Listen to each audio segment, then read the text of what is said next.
Hello everyone and welcome back to my channel. So for today's video, we are going to do a makeup tutorial. Yes, it's been a long time. Anyway, so for today's video, my theme is, as you can see in the title, is I'm going to teach you guys how to catfish. And I'm also going to do a review for the Perfect Diary brand. So they are this new makeup brand in Laz Mall or Lazada Mall. And they got a lot of cute stuff that I really want to try. Anyway, so as you can see also, I've already got my face beat up with foundation and concealer. Yeah, I already got a separate video regarding my base makeup. And if you want to watch that, I will be linking it in the description box below. Pero ang kulang na lang sa akin ay loose powder. I haven't baked it yet. Kasi meron din ang Perfect Diary ng kanilang loose powder. This is the Pom Pom Purin Weightless Soft Velvet Loose Powder. And I really want to try it kasi it says that it's blurring. So basically, it's going to wipe my pores away. In the package, you can see here the loose powder and also the brush. So, when you open the powder, meron siyang ganito. So, it has this pom-pom. Pom-pom ang tawag dito, di ba? What I love about the packaging is may sariling saraduhan yung pinaka-powder bukod dun sa lid niya. Tapos, as you can see, yung pagkaka-separate ng powder ay net lang para lumabas siya. So, parang tinap mo siyang ganyan, you can get enough powder to use, diba? So, I think that's really cool. Anyway, so I'm going to bake my face. So, we're done with our base makeup. Ngayon, they also have a brush set. So, it comes in this leather packaging. And, ayan. So, this is a 10-piece brush set. So, I think this should be enough to do the whole makeup. So, the brushes has soft bristles. I think this is synthetic. And, what I also like is, andyan yung mga use ng brush mismo. So, ayan. Okay, so, since medyo matagal na kagasalita, we're already going to dust off all the excess powder. Alam niyo yung maganda dito sa brush na to, yung meron siya shape na parang flat. Tapos dito, round. Ganon. Sobrang cute nun. Anyway, so first, we're going to do our brows. They also have a brow product. At ito yun. So regarding the packaging, they all have the same packaging.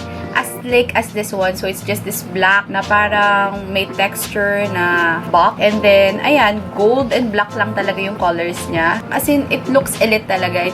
It looks expensive. So we're going to get our brow product. So, yeah. It has a brow pencil here. And then, a brush here. I already used this before. Masasabi ko lang sa kanya ay it's nice. The consistency is nice. Although yung brush, sobrang soft niya. For me. Sobrang soft niya. So, I still use my own brush. Anyway, so this is in the shade 01 kasi it's ashy color. Dark ash color. And yun yung gusto ko ngayon kasi black na black yung hair ko. Diba? Guys, excuse my eye bag. Sobrang dami stress lang this day. Hindi na kinakaya ng concealer. Ayan. So, I'll just do my brows as I do it. Hindi man nagbabago yung written ko. I just line out how I want it to be. Since the consistency is hard and the brush is too soft, ayun, medyo mahirap. Regarding the product itself, yung mismong eyebrow product, I like it in terms na yung shade niya. Sobrang tama lang sa hair ko. As in, nakikita niyo na parang natural brows tuloy na pointed, ganun. Okay, so since we're done with the brows, we are going to move to eyeshadow. And this one, ito yung pinaka-favorite ko out of all the things that I got from Perfect Diary. Anyway, so I have here the Perfect Diary Explorer Eyeshadow palette. And this is in the variation of Tiger or 02. As you can see, the packaging is so good. Ayan. As you can see, sobrang ganda ng mga shades na meron siya. Para siyang autumny na maganda siya for the bare months. You can definitely do a sunset eye on this look or something glam. Like, yun nga, parang medyo autumn yung shades, kanyan. Anyway, so for the first shade, I'm going to use the shade Stretch. And I'm going to use it on my lid. And all over my lid.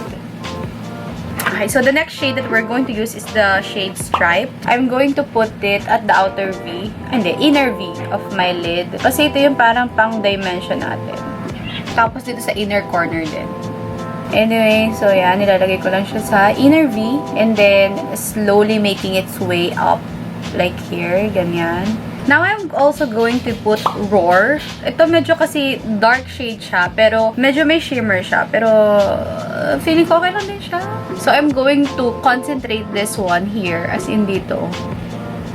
Parang dimension, girl. Blend. Tapos dito din sa may inner corner. Pero concentrated lang. Anyway, so as you can see, hindi ko masyado nilagyan ng eyeshadow yung center ng lid ko kasi dyan tayo magaling ng shimmer. First off, I'm going to use the shade Rome.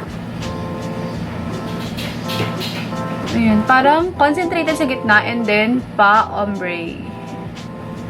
Maganda talaga yung eyeshadow nila in terms na powdery pero medyo creamy pa rin yung texture. Now, kasi sobrang excited talaga ako dito sa shade na Hunting. So, lalagay ko siya dito sa gitna. As in, i-ano ko siya, i-concentrate ko siya. Sobrang shimmery niya. Ganon. Okay guys, so now I'll just do an eyeliner. So, ayan. Nagawa ko na yung eyeliner ko dito and then gagawin ko naman dito.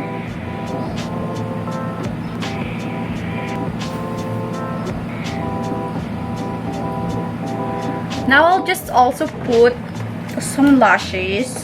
You know, it's been a long time since I used false lashes and I almost forgot that I'm that bitch. Perfect Diary also got their own mascara. So, they said that it's wide angle, over curl, lengthening mascara in black. And since I used these wispy lashes, I'm going to put mascara on them to combine the natural lashes and the false lashes. Sobrang ganda ng packaging nito. As in, of all the products from Perfect Diary, this has the best packaging. Okay, so we're going to use it now.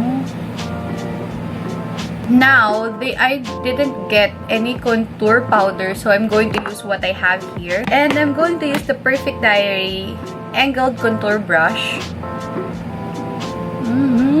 I like the shape of the brush.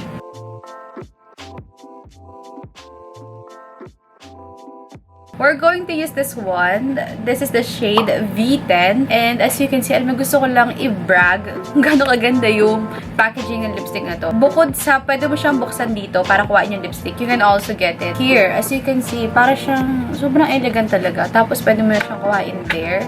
Anyway, so I'm going to use the shade V10. And gagamitin ko rin siya as my blush. So, maglalagay lang ako ng enough amount here. And then, put it on my cheeks with my fingers.